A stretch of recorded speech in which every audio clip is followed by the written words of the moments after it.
By the late 1920s, Haile Selassie had nearly achieved his goal of assuming total control over Ethiopia, a country he felt needed strong and unified leadership. As regent to the Empress Zewde II, stepdaughter of the late Queen and heir to the throne, Selassie had spent several years weakening the power of Ethiopia's various warlords. Now, only one real obstacle stood in his way: the Empress and her husband, Ras Guksa. Selassie knew the royal couple hated him and wanted to get rid of him. So, to cut short their plotting, he made Guksa the governor of the northern province of Begemeder, forcing him to leave the capital, where the Empress lived.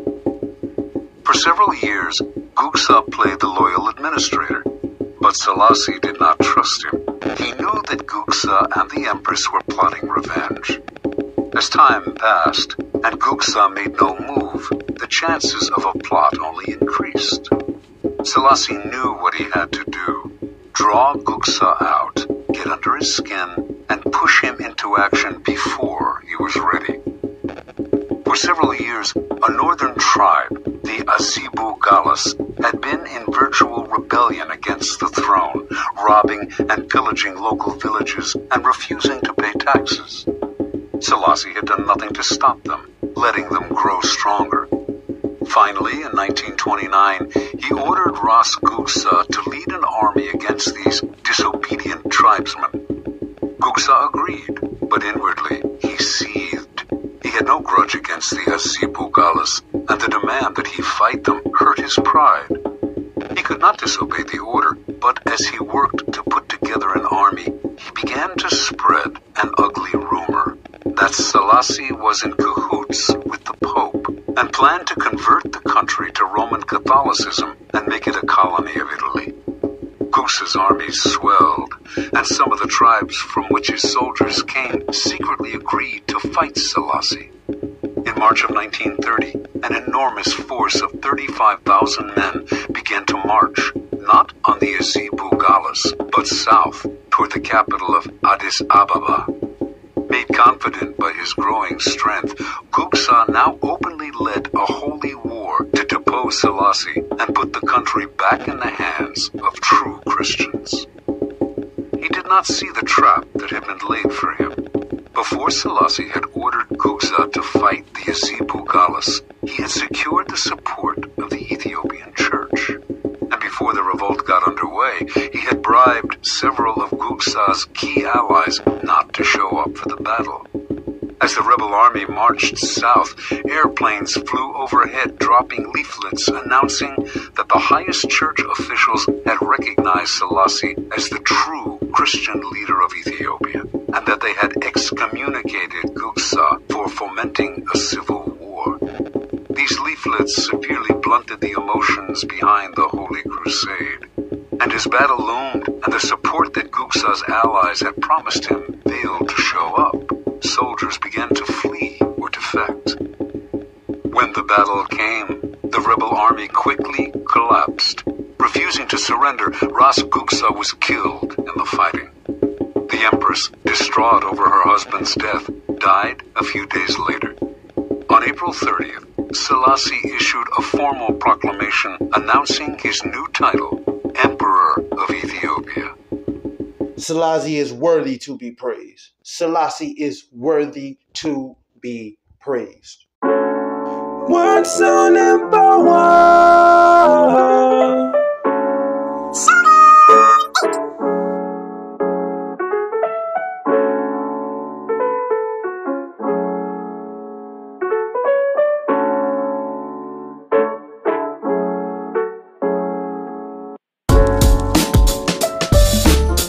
Is it still necessary to teach the next generation of Rastafarians, the youth, the children, when they're coming up, the ones that are being raised within Rastafari? Better yet, even the ones, not just the ones who are being raised into it, the next generation being raised into it, but the ones who are being brought into it, who were brought into it, or they came to it like I did. Is it still necessary to teach that Selassie is God Almighty. Or to be more to the point, God. Because more people are going to ask when I say God, they're going to be like, what do you mean by God? But we all know what I mean when I say God. We all know what I mean, what we mean, what the term God, when we say God, we know what that means. We're talking about a supernatural being outside of man. Because and we all know when we're talking that when we say God, we're going to look at the spectacle through the Abrahamic faith, because the Abrahamic faith has a monopoly on the world. The three biggest religions on the planet or the three most popular religions of the planet is Christianity, Islam, and Judaism. But I think Hinduism and Buddhism can almost like come up directly behind them. Who knows? Hinduism may be even greater than them. Who knows? It's been around longer than all of them. Who knows? I have to look that up. But not to get off topic. Is it still necessary to teach that Selassie is God?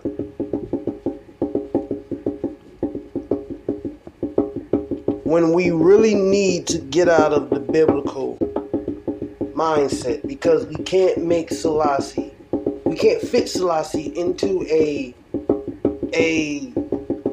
mold that he wasn't made for. We can't put him in a slot that he don't fit in. The quality, because as soon as you say Selassie is God, Muta says it best. They're gonna ask, did Selassie create the heaven and the earth? Is Selassie the firstborn and all that junk, or was he born from a virgin and all that crap? They're gonna ask all these supernatural questions,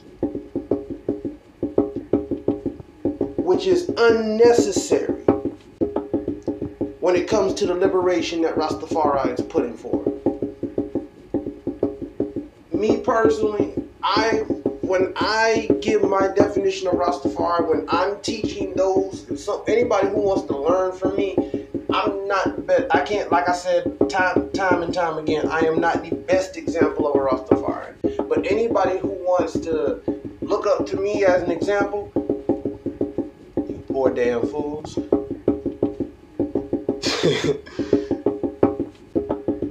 You're not going to hear me say Selassie is God. Alright? We're grown beyond that.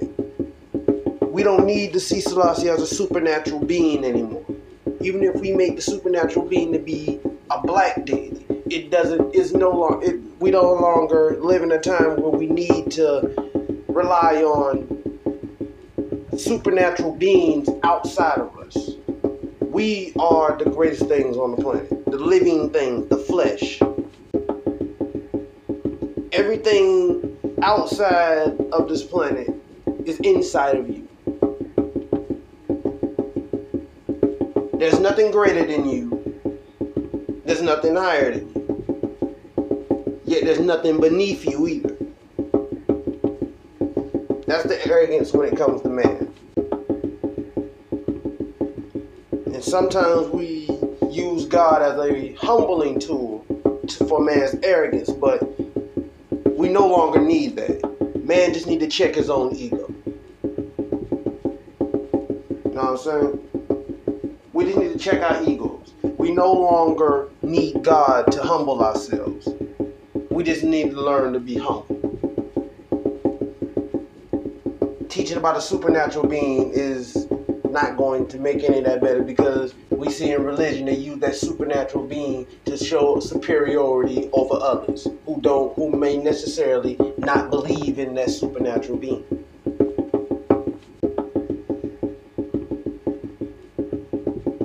To teach Selassie as God is stagnant. We no longer need to do that, especially in America.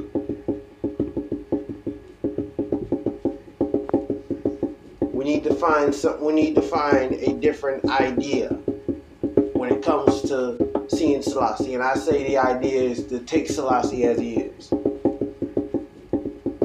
Selassie is great all as he is. I give praise to Selassie because of what he accomplished and what he tried to accomplish. And a lot of people may not be the biggest fans of Selassie, but what they need to understand is it's not easy being a ruler. It is not easy to try to bring your nation up to date when they've had a tradition of doing things a certain way for so long. Ethiopia is a very old nation. So to bring them into the modern era where they've been closed off from the Europeans for so long and made damn sure to keep the European out, to just try to do things on the scale and to do business with them was unfounded. I understand why a lot of people don't like Selassie, but the thing is, Selassie did what he thought was necessary, and it did more improvement to the country than more people would let on. They want to blame him for the famine and stuff, but hey, if I take land from your people so I can grow crops on it to feed these other people, the people who I took the land from, my name is going to be salt. My name is going to be salt in their mouths. See what I'm saying? So there's a lot of Ethiopians who don't like Selassie. And a lot of Pan-Africans want to come out and want to start bashing Selassie.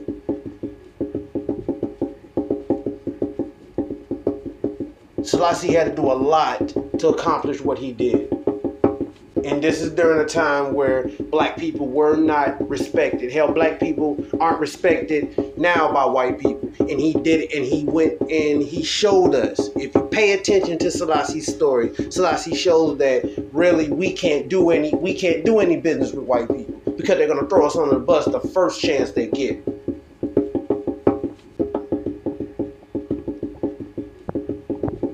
Selassie realized it and understood it, but still tried to do things in a diplomatic way. That shows character. That shows a hell of a lot of character that most rulers or presidents don't have.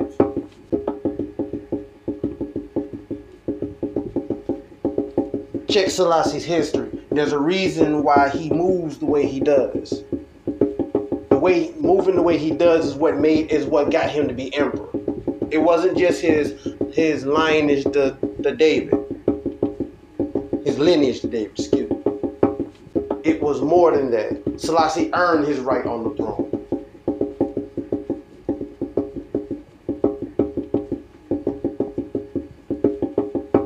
I give creed to Selassie because he is worth it. He earned his titles. He earned his name.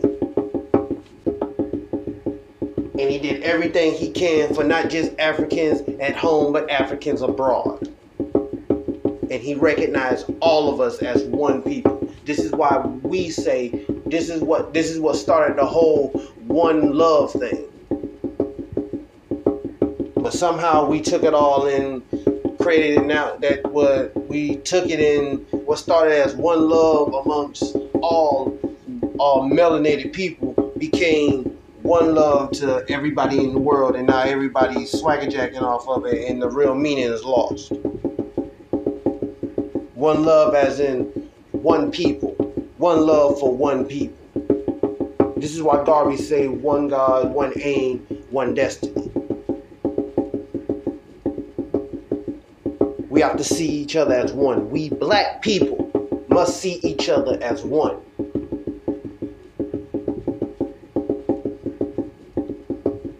This is why Selassie told us to organize and centralize as one people here in the West. He wasn't just talking about us as Rastafarians. He was talking about all of us as one. And the best way for us to do it was under the Rastafari banner. through Ethiopia, because the Rastafari was coming through what Selassie was already putting in place in America through Ethiopianism in America, in the Ethiopianism movement in Harlem. When Selassie sent one of his representatives to Harlem,